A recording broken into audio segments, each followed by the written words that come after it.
Hey Derek, good to see you again, man. Yeah, hey Matt. Thanks for coming down to Kline, May so we can get this class started. Thanks for having me, man. I'm looking forward to this. I do enjoy doing these classes because from the credit standpoint, and as we talked about, basic financial literacy is not taught.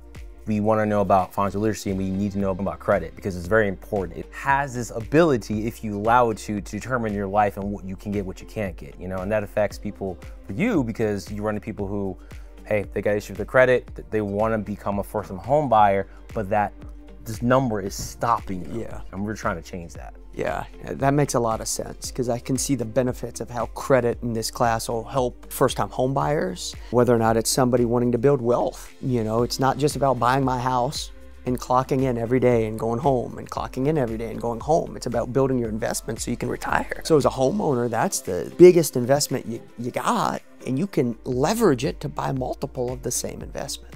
And now you got rental property. So I'm glad that we're here to be able to do this. I'm glad we've teamed up to be able to help people in our community. One thing I want to impart on people through this class is that opportunity is everywhere. You have to just be looking for it.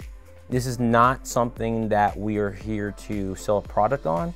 It's to give you education on what you can do to change your life for financially achieve your goals, and then say, hey, if you'd like further help, run with us. I'm glad that we decided not only to start this, but being able to do it monthly, because as you know, somebody might not have been able to make it this month at this day and this time.